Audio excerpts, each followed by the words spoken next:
नमस्कार दोस्तों, स्वागत है आप सभी का आपके अपने चैनल यूपी स्मार्ट न्यूज पर। हम बताएंगे देश दुनिया से आने वाली तमाम छोटी व बड़ी खबरों की जानकारी और कुछ बड़े ऐलान।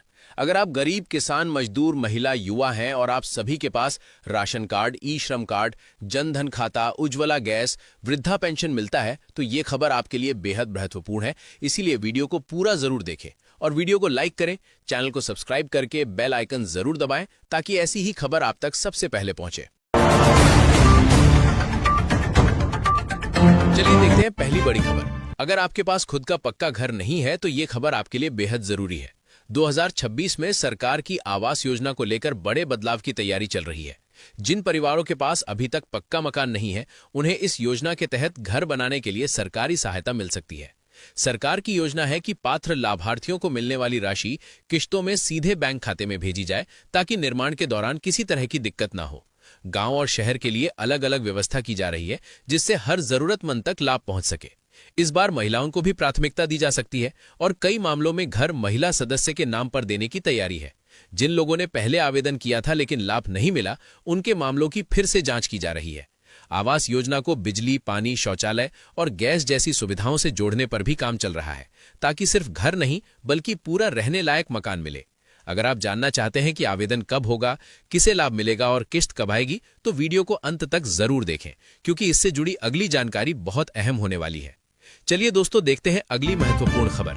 अगर आपके पास राशन कार्ड है तो ये खबर आपके लिए बहुत जरूरी है।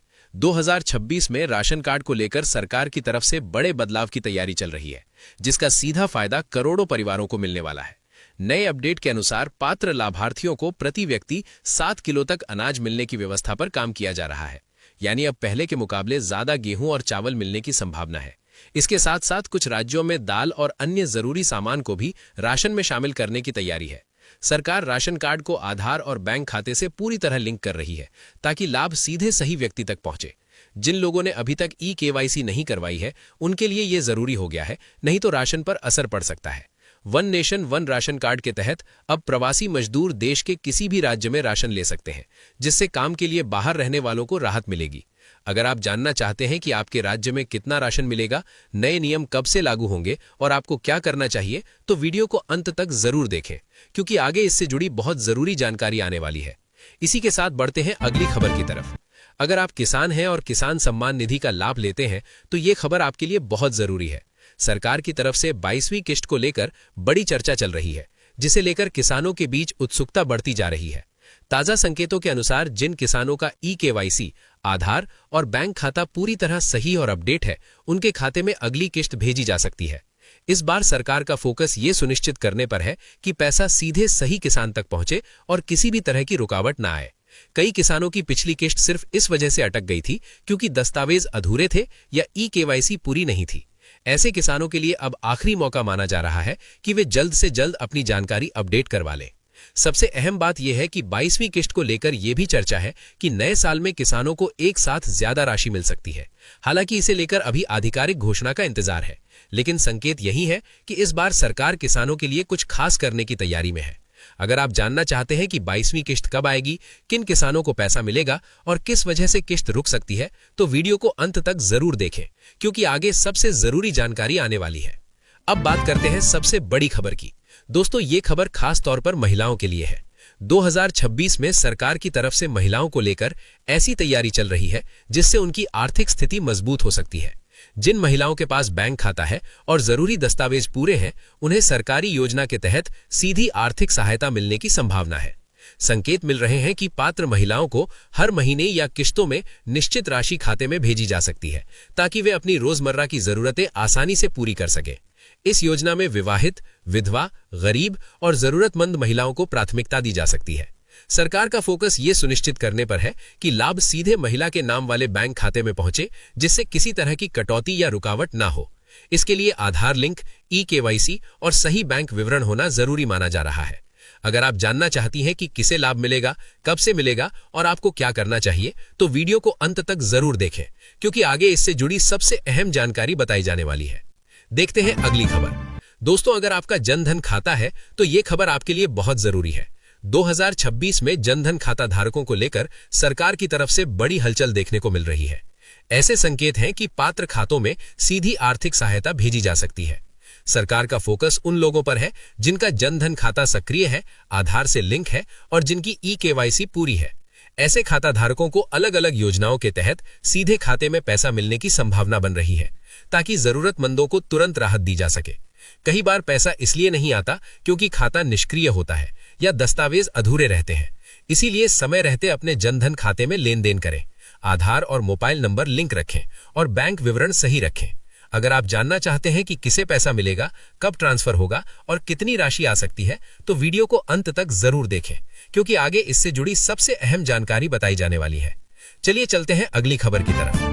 अगर आपके नाम पर उज्ज्वला योजना का गैस कनेक्शन है तो ये जानकारी आपके लिए बहुत जरूरी है। 2026 में उज्ज्वला योजना को लेकर एक बार फिर से चर्चा तेज हो गई है कि सब्सिडी या फ्री सिलेंडर कब मिलेगा। सरकार की तरफ से संकेत मिल रहे हैं कि जिन लाभार्थियों का उज्ज्वला कनेक्शन एक्टिव है, आधार से लिंक है और जिनका बैंक खाता सही है, उन्हें आगे चलकर गैस सिलेंडर पर राहत मिल सकती है। कई बार सिलेंडर मिलने में देरी सिर्फ इसलिए होती है क्योंकि केवाईसी या बैंक डिटेल अपडेट नहीं होती। ये भी साफ किया जा रहा है कि उज्ज्वला योजना का लाभ उन्हीं महिलाओं को मिलेगा जिनके नाम पर कनेक्शन है और जिन्होंने हाल के समय में सिलेंडर बुक कराया है, यानी कनेक्शन चालू रहना बहुत जरूरी है। अब सवाल यही है कि उज्ज्वला योजना का सिलेंडर कब मिलेगा। सरकार की तरफ से जैसे ही अगला अपडेट या आदेश जारी होगा, उसी आधार पर लाभ दिया जाएगा। इसीलिए जरूरी है कि आप अपने कनेक्शन की स्थिति समय समय पर चेक करते रहें। अगर आप जानना चाहते हैं कि आपको सिलेंडर मिलेगा या नहीं, कब मिलेगा और क्या करना जरूरी है, तो वीडियो को अंत तक जरूर देखें, क्योंकि आगे इससे जुड़ी सबसे अहम जानकारी बताई जाने वाली है। इसी के साथ बढ़ते हैं अगली महत्वपूर्ण खबर की तरफ। अगर आपके घर में 60 साल या उससे अधिक उम्र के बुजुर्ग हैं और उन्हें वृद्धा पेंशन मिलती है या मिलने वाली है, तो ये जानकारी बहुत जरूरी है। 2026 में वृद्धा पेंशन को लेकर सरकार का फोकस साफ नजर आ रहा है। ताजा व्यवस्था के अनुसार वृद्धा पेंशन की राशि राज्य के हिसाब से अलग अलग दी जाती है। आमतौर पर पात्र बुजुर्गों को 1,000 से 3,000 रुपए प्रति महीने तक पेंशन मिल सकती है। कुछ राज्यों में केंद्र और राज्य सरकार मिलकर ये राशि देती हैं, जिससे कुल पैसा बढ़ जाता है। जिन बुजुर्गों का आधार, बैंक खाता और ई-केवाईसी पूरा है, उन्हीं के खाते में पेंशन सीधे डीबीटी के जरिए भेजी जाती है। अगर किसी महीने पेंशन नहीं आई है तो ज्यादातर कारण दस्तावेज अधूरे होना या खाता निष्क्रिय होना होता है। महिलाओं, विधवा बुजुर्गों और बहुत गरीब परिवारों को कई राज्यों में अतिरिक्त प्राथमिकता भी दी जाती है, जिससे उन्हें ज्यादा राशि या समय पर भुगतान मिल सके। अगर आप जानना चाहते हैं कि आपके राज्य में कितनी पेंशन मिलती है, कब आएगी और नाम कैसे चेक करें, तो वीडियो को अंत तक जरूर देखें, क्योंकि आगे इससे जुड़ी सबसे जरूरी जानकारी बताई जाने वाली है। अब नजर डालते हैं अगली सबसे महत्वपूर्ण खबर की तरफ। जी हां दोस्तों, अगर आपके पास ई श्रम कार्ड है तो ये वीडियो आपके लिए बहुत ही जरूरी है, क्योंकि 2026 में ई श्रम कार्ड धारकों को लेकर सरकार की तरफ से ऐसे बड़े फैसले लिए जा रहे हैं जिनका सीधा फायदा करोड़ों मजदूरों और असंगठित क्षेत्र में काम करने वाले लोगों को मिल सकता है। अगर आप मजदूरी करते हैं, रेहड़ी पटरी लगाते हैं, निर्माण कार्य, घरेलू काम, ड्राइवरी या कोई भी छोटा काम करते हैं, तो ये जानकारी आपके लिए बेहद अहम है। सरकार का साफ कहना है कि ई श्रम कार्ड सिर्फ पहचान पत्र नहीं, बल्कि सीधे सरकारी लाभ दिलाने का माध्यम बनेगा। 2026 में ई श्रम कार्ड को कई योजनाओं से जोड़ा जा रहा है ताकि जरूरत पड़ने पर मजदूरों को आर्थिक मदद मिल सके। सबसे पहले बात करते हैं पैसे को लेकर। कई राज्यों में ई श्रम कार्ड धारकों को सीधी आर्थिक सहायता देने की तैयारी चल रही है। जिन लोगों का ई श्रम कार्ड एक्टिव है, आधार और बैंक खाते से लिंक है और ई-केवाईसी पूरी है, उनके खाते में सीधे डीबीटी के जरिए पैसा भेजा जा सकता है। हालांकि ये राशि राज्य और योजना के हिसाब से अलग अलग हो सकती है। इसके अलावा ई श्रम कार्ड धारकों को बीमा कवर का भी फायदा मिलता है। दुर्घटना की स्थिति में पात्र लाभार्थी को आर्थिक सहायता मिल सकती है, जिससे परिवार को अचानक आई परेशानी से राहत मिल सके।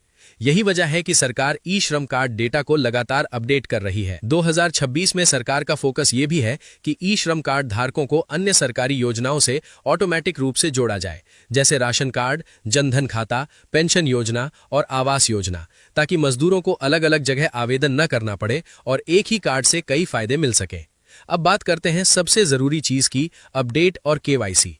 अगर आपका ई श्रम कार्ड बना हुआ है लेकिन आधार या बैंक खाता लिंक नहीं है, तो आपको कई फायदे नहीं मिल पाएंगे। बहुत से लोगों को पैसा सिर्फ इस वजह से नहीं मिलता क्योंकि उनका खाता निष्क्रिय होता है या मोबाइल नंबर बंद रहता है। इसलिए जरूरी है कि आप समय रहते अपना ई श्रम कार्ड अपडेट करवाएं। सरकार ये भी साफ कर चुकी है कि आने वाले समय में जिन ई श्रम कार्ड धारकों का डेटा सही नहीं होगा, उन्हें योजनाओं का लाभ मिलने में देरी हो सकती है। इसलिए अभी से सावधान रहना बहुत जरूरी है। अगर आप जानना चाहते हैं कि ई श्रम कार्ड से पैसा कब मिलेगा, कितना मिल सकता है, किन लोगों को प्राथमिकता मिलेगी और कौन सी गलती करने से लाभ रुक सकता है, तो वीडियो को अंत तक जरूर देखें, क्योंकि आगे इससे जुड़ी सबसे अहम और जरूरी जानकारी बताई जाने वाली है। देखते हैं अगली खबर। दोस्तों, अगर आपके घर में बेटी है तो ये जानकारी आपके लिए बहुत ही जरूरी है। सरकार की सुकन्या समृद्धि योजना बेटियों के भविष्य को सुरक्षित बनाने की सबसे भरोसेमंद योजनाओं में से एक मानी जाती है। 2026 में इस योजना को लेकर फिर से चर्चा तेज हो गई है, क्योंकि इसमें मिलने वाले फायदे लंबे समय में काफी बड़े हो सकते हैं। सुकन्या समृद्धि योजना के तहत 10 साल से कम उम्र की बेटी के नाम पर खाता खोला जा सकता है। इसमें आप हर साल कम से कम 250 रुपए और अधिकतम 1.5 लाख रुपए तक जमा कर सकते हैं। ये निवेश बेटी की पढ़ाई और शादी के काम आता है। इस योजना की सबसे बड़ी खासियत इसका ऊंचा ब्याज है, जो आमतौर पर बैंक एफडी से ज्यादा होता है और सरकार की तरफ से तय किया जाता है। साथ ही इसमें किया गया निवेश पूरी तरह सुरक्षित माना जाता है। इस खाते में बेटी के 21 साल पूरे होने पर या 18 साल के बाद पढ़ाई के लिए आंशिक राशि निकाली जा सकती है। यानी ये योजना बेटी के बड़े खर्चों में सीधी मदद करती है। सुकन्या समृद्धि योजना में जमा पैसा और मिलने वाला ब्याज टैक्स फ्री होता है, जिससे माता पिता को भी बड़ा फायदा मिलता है। यही वजह है कि इसे बेटियों के भविष्य के लिए सबसे बेहतरीन योजना माना जाता है। अगर आप जानना चाहते हैं कि खाता कैसे खोलें, कितना पैसा जमा करना सही रहेगा और भविष्य में कितना रिटर्न मिल सकता है, तो वीडियो को अंत तक जरूर देखें, क्योंकि आगे इससे जुड़ी पूरी जानकारी बताई जाने वाली है। इसी के साथ बढ़ते हैं अगली खबर की तरफ। दोस्तों, अगर आप युवा हैं और अपना खुद का बिजनेस या स्टार्टअप शुरू करना चाहते हैं, तो ये खबर आपके लिए बहुत जरूरी है। 2026 में प्रधानमंत्री युवा स्टार्टअप लोन योजना के तहत युवाओं को आगे बढ़ाने के लिए सरकार की तरफ से नई तैयारी की जा रही है।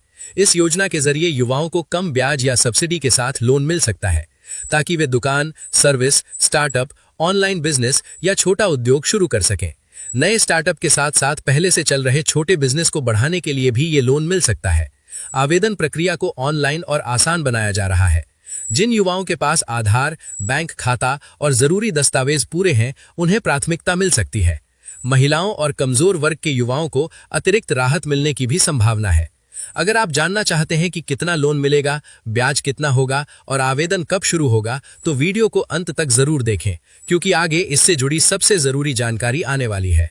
तो दोस्तों, ये की आपकी रोजमर्रा से जुड़ी महत्वपूर्ण खबर। वीडियो को लाइक करें और चैनल को सब्सक्राइब करके बेल आइकन जरूर दबा लें, ताकि ऐसी ही खबर आप तक सबसे पहले पहुंचे। मिलते हैं फिर एक ऐसी ही खबर के साथ। तब तक के लिए जय हिंद, जय भारत।